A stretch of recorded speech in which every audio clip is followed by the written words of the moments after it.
Welcome to Melanated and Spiritually Woke. I'm your host, Adorable Earth Angel. I'm a holistic wellness educator of 12 years with a master's in public health, energy healing of 7 years, and have been a Black female spiritual alchemist my whole life.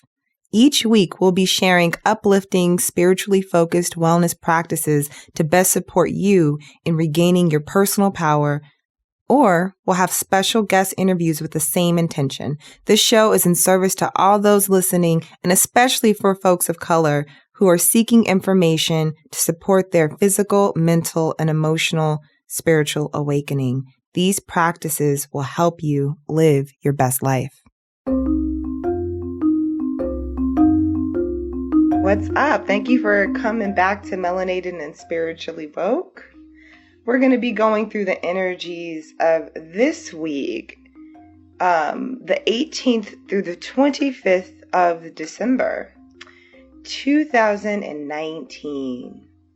We are at the final stretch of this decade, and what a decade it has been.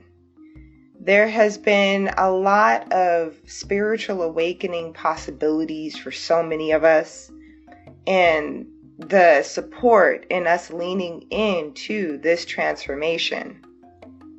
And this transformation for a lot of us has been towards the light, but the transformation for some of us has actually been towards rejecting the light.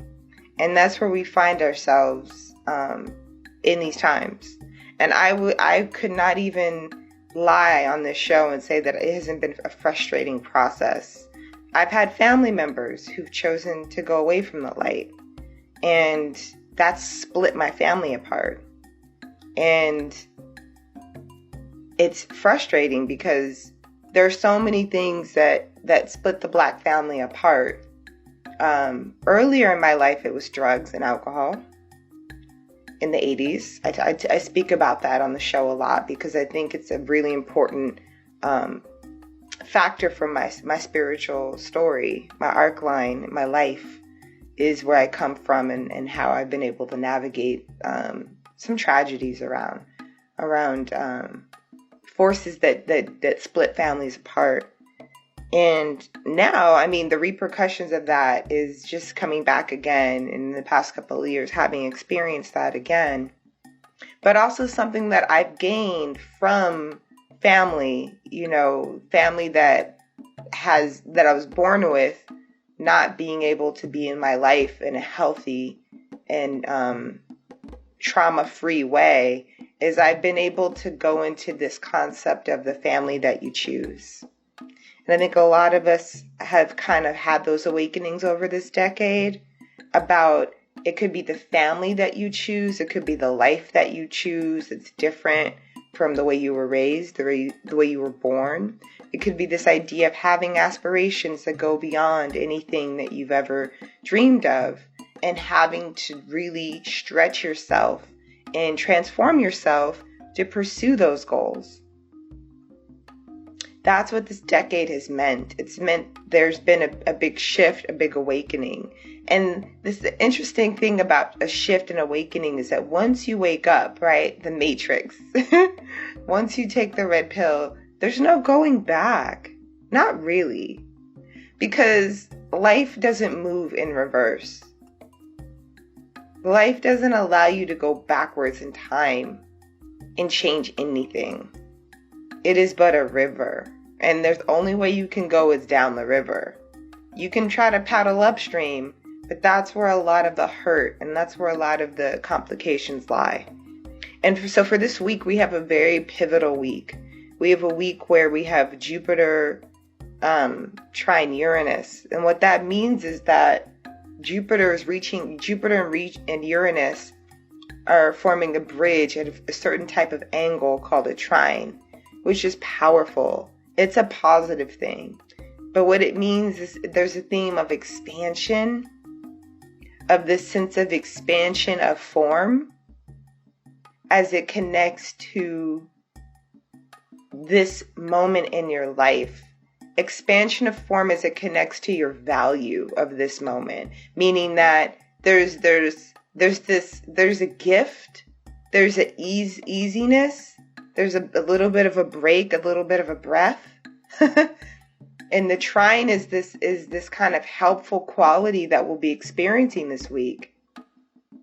The trine's going to help you see in your everyday life the ways in which your expanded definition of freedom, and the ways in which you go about structuring your life to create freedom.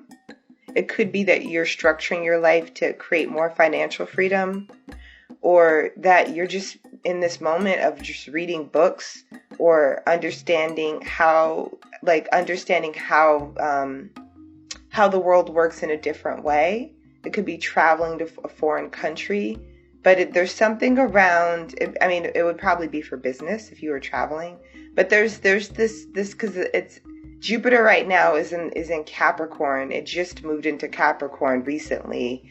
And Jupiter is this freedom, big, vast energy. And so in your life, it's about how we get freedom from constriction, which is really kind of like an interesting paradox. But we can't do everything when we get here on this planet. And so there might be, and sometimes that can be really sad, when it's kind of like when you're a little kid and your parent is just constantly around you, and you're just, and it's like a 2-year-old who's just moving around everywhere, and there's the parent right there is like just shadowing them, constricting, making sure that they don't touch a lit candle, or that they don't pick up scissors. And there's things that can be dangerous. Things that don't seem dangerous. Like, it doesn't seem dangerous for me to have all of these interests. Like, I want to do this, and this. And it is. The danger is that we don't have time for you not to do what you're here to do. That's the danger. The danger is wasting time. And that's what the Capricorn energy is like. It's like, don't waste my time. Don't waste my energy. So there's something around this adventurous energy having a constriction, this energy of truth finding, being constricted to a certain truth. It's almost as it's a very fated energy. And so with that trine again, there's something fated happening right now in this week.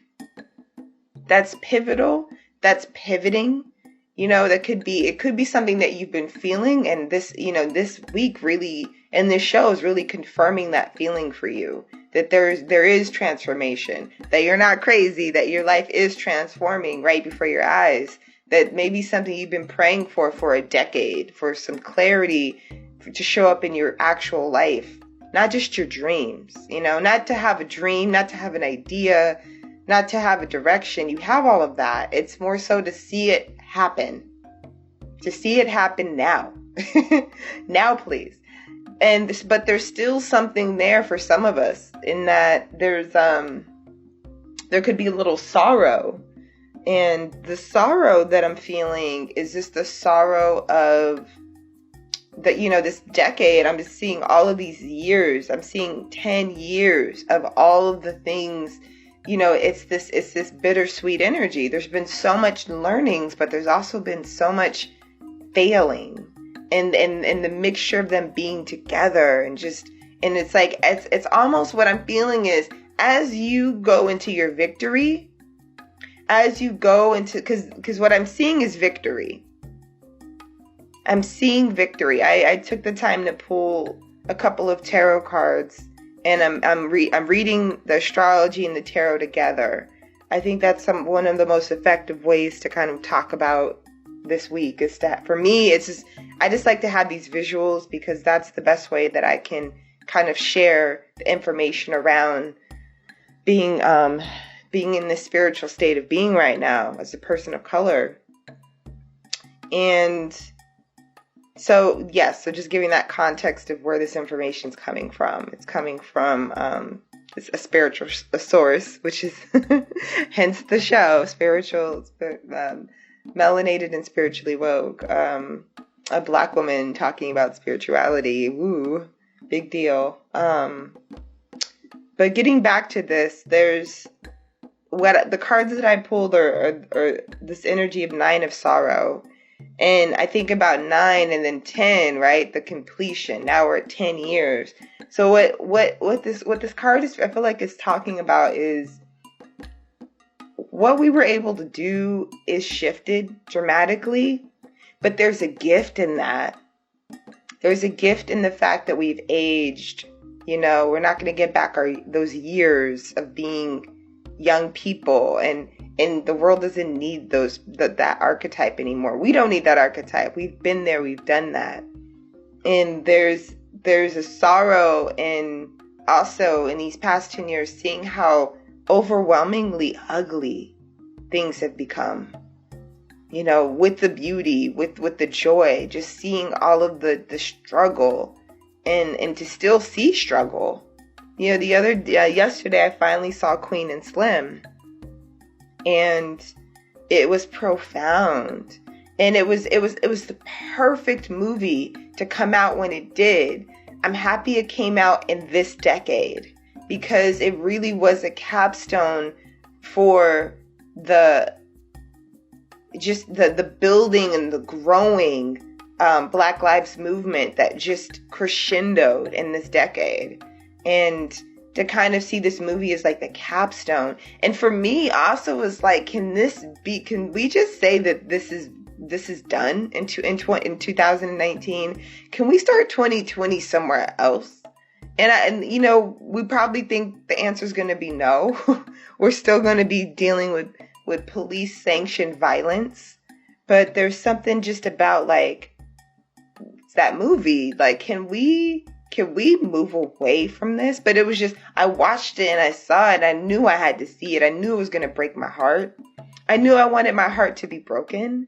I wanted to still feel that brokenness, because I don't want to ever stop feeling, is what I felt. Like, I don't want to ever stop feeling. I also know that I'm in this position in life to heal and transmute for Black lives, for people of color, for white allies who are willing and ready and able to do the healing work. But my primary focus in this lifetime is on Black people and us healing and us having the support that we need. That's what I'm here for that. And so there was something also when I noticed when I watch movies in a movie theater, big movies that, clearly have had like all this thought and just have been laced with so much intention. You could feel it oozing from the screen. You could feel the performances. You could feel like these people, and it's like all Black people, you just feel them channeling. You feel the channel, you feel that spiritual channeling on the screen, and you feel that transmission, and it isn't just like, whoa, we're just connecting and we're just enjoying this movie. It's like, it's so much bigger than that. And that's what Queen and Slim did. And there was so much sorrow in watching that film. We've come so far because the fact that we could have a film produced like that, at that quality, at that level, is amazing. The fact that we could have that movie, but at what cost, right? Like, at what cost? Like when I looked over the interviews around the movie afterwards, they said that this movie probably wouldn't have been made if the movie Get Out didn't get made. And Get Out is, I haven't seen that, but I understand what it is overall. And it's about whiteness. And if we haven't seen a rise in this decade of toxic whiteness and white supremacy, we wouldn't be having these masterpieces of movies. So it's kind of almost this interesting craziness that these cards are alluding to around this energy for you in your life.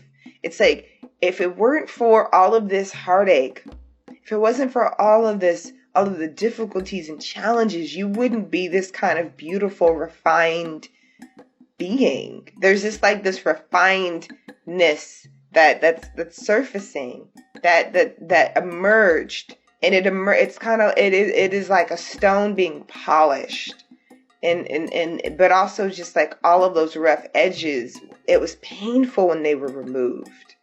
And there's a pain around that. You're polished, but at what cost? At what cost? And so there is this kind of like, there could be this hardness. There's a stability. There's a stability that's coming through, but there's also like a question. as we transition into 2020, a question that this week is asking of us is, can we go back and can we be in this place of feeling the stability of this new change, feeling the stability of a new life, but also feeling joy and not allowing our hearts to get cold and not allowing our hearts to not feel and radiate compassion for people who are still in their process. And that is a really tall order. Am I right? That's a really tall order, to love people who are clearly just not ready or they're in their stuff and you're a part of their life in some way. They're your coworkers. They live with you. They're people in your life and they're still understanding their place. And maybe you're in a better place, or maybe you're still figuring yourself out. We all are. But there's something around finally feeling our feet on solid ground on what we're here to do. What is the next thing? What's the next career? What's the next way of moving forward in life? And there's a sternness, there's a seriousness, there's a nature, there's a hard work. And in that hard work, a lot of things that could be grinded out is joy. How do we redefine joy? How do we define joy? How can't we define joy as being something that is born out of this deep work? And not the work that we did for free, right? Nothing's free anymore. There's a value. There's a monetary value, and there's a need to share your gifts. There's not a need to kind of keep your light and say, I'm going to keep my light over here. You figure it out. Because we're all connected. I spoke at a couple of shows ago. It's like, we're all connected. Black liberation liberates white people. And so what I loved about this movie is that, it was impossible to do that, but the movie was unapologetically black. But I'm sitting in the movie theater and there are white people there. And it's like this idea, like, we're not going to just hoard this jewel of a film just for us. It's for us. But you can be here and see it. You can witness this because you need this medicine. The world needs the medicine. The world needs you to share your medicine. And you're not sharing it for anyone else but yourself. But there's going to be a beneficial result of outside of yourself, and you sharing your medicine and you sharing your truth. And with that, and with recognizing there is sorrow and being with it and loving yourself for the sorrow, and being gentle and loving and compassionate to what this decade has done. How this decade has tested you, how this decade has changed you forever, and really firmly defining who you are, just the sober nature of having all of these planets in the earth signs. It's sober. So it's like a huge part of what I do when life gets super sober is just, I try my best to write down my prayers. I write down my gratitudes. And for me, that feels more tangible than when things kind of get into the air signs. I can just say them out loud. I can say my prayers, or I can communicate them in a different way. And then when things get in the water signs, that's when I emotionally release. So I know the cycles, and when thinking the fire signs, I'm really active in my prayers. Like I'm on a hike and I'm moving my body, and there's this activation. But it feels like when things are in the earth signs, in order for me to feel that spirituality, I still do my meditation practice, but I have to write out my blessings. I write out all the things I'm seeing and feeling in my life that I'm grateful for.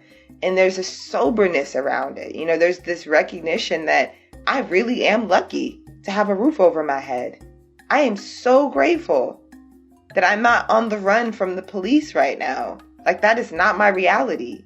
I'm so grateful. So there's this gratitude energy, especially as we go into this Christmas frequency and celebrating Jesus.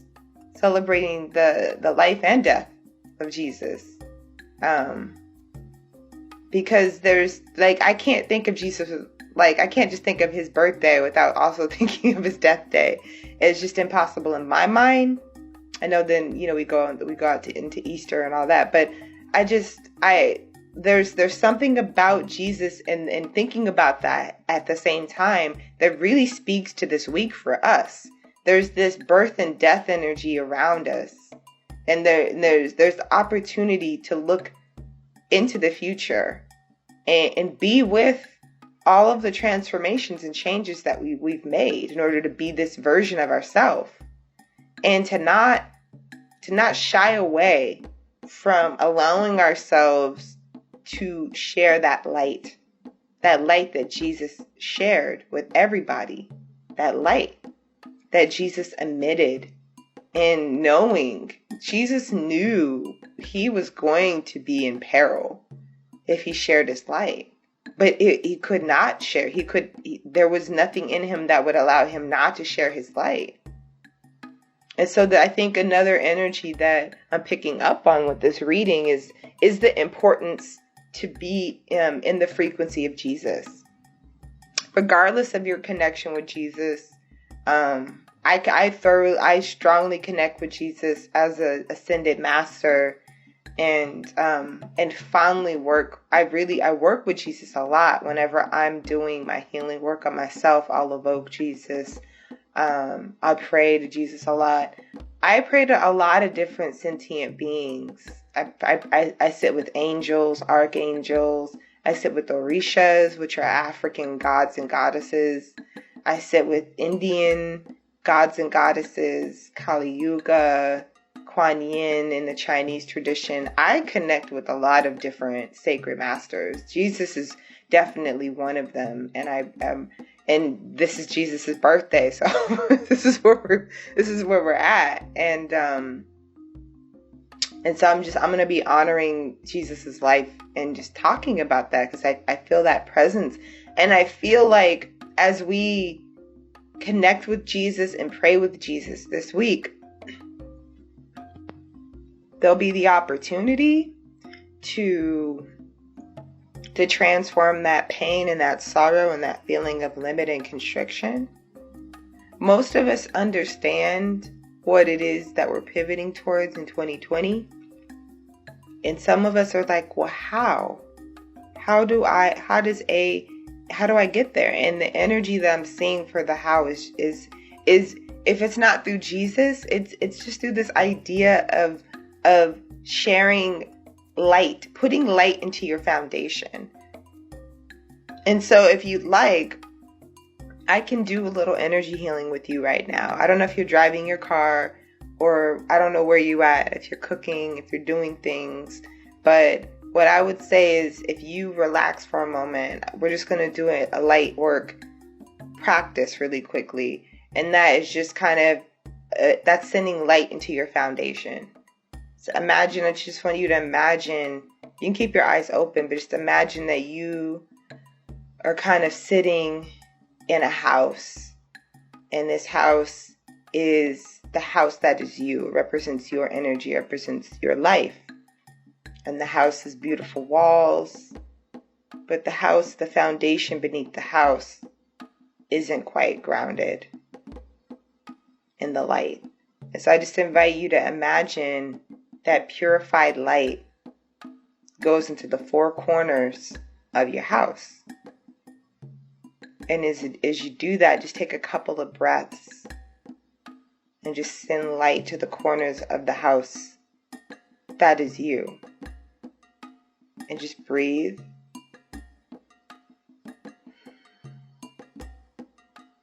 And we're going to breathe 4 times. So breathing in again.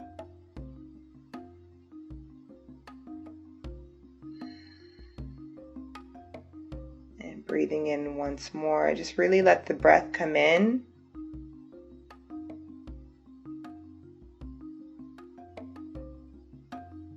And just really feeling that peace in the mind as you breathe in once more.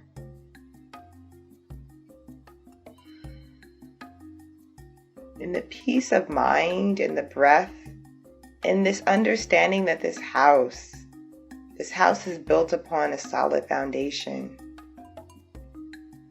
And that it's okay for you to shine your light, because you're shining your light from a place of knowing who you are and what you're about, and being completely resourced to do the things that you're here to do.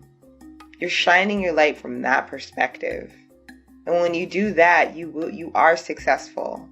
And that's the last card that I have for this week is success. That's the card that I flipped.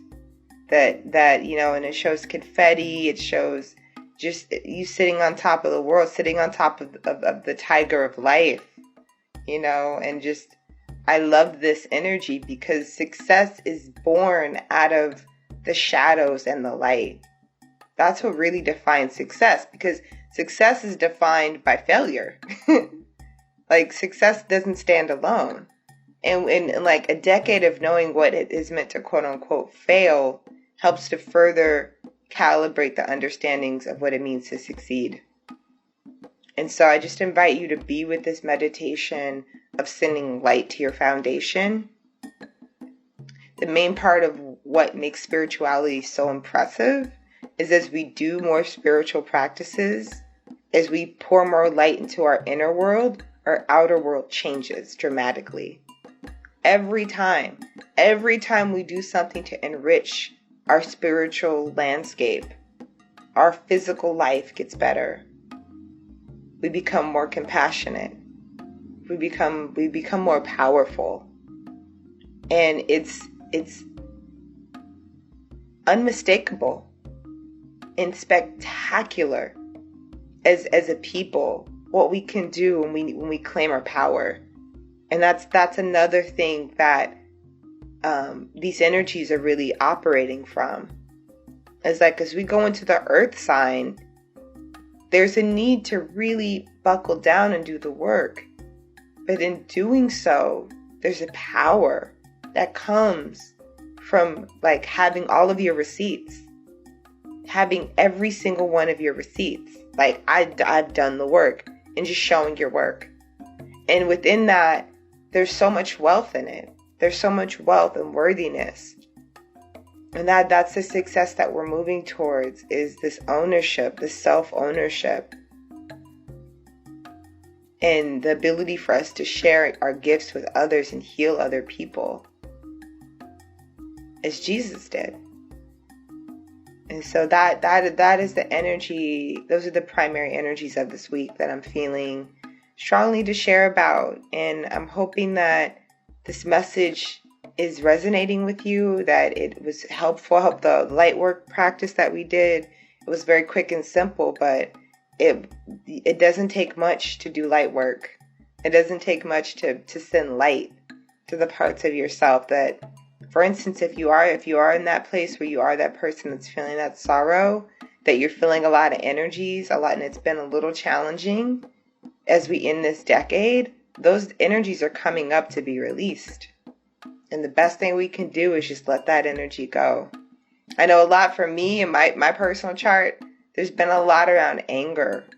There's some anger and rage of these past 10 years that I've let myself transmute through exercising and just giving myself a lot of compassion and light. And so if you've been feeling any sorrow or anger or just like any type of energy around what's going on in your personal life or in the bigger landscape of life, I would invite that energy to come up and for you to shine light into it and send love and compassion, and to let those energies surface, let the emotions rise, let them flow out of you so that we can cross over into 2020 with a brand new frequency of yes. Well, thank you for listening to the show today. Really appreciate you vibing with me. This show is dedicated to the spiritual upliftment of people of color everywhere on the planet, wherever you're listening from. I love you so much, and I'm wishing you well on your journey, and I'm wishing you the best for your life, because this is your life and you only get to be this person once. So I'm wishing you to really be on this life, this river, this path, this journey, and to see that everything is building towards your success, even when it doesn't look like it. Every interaction is towards your success. That is my wish for you to see and feel in this lifetime. Sending you so much love until next week. Peace.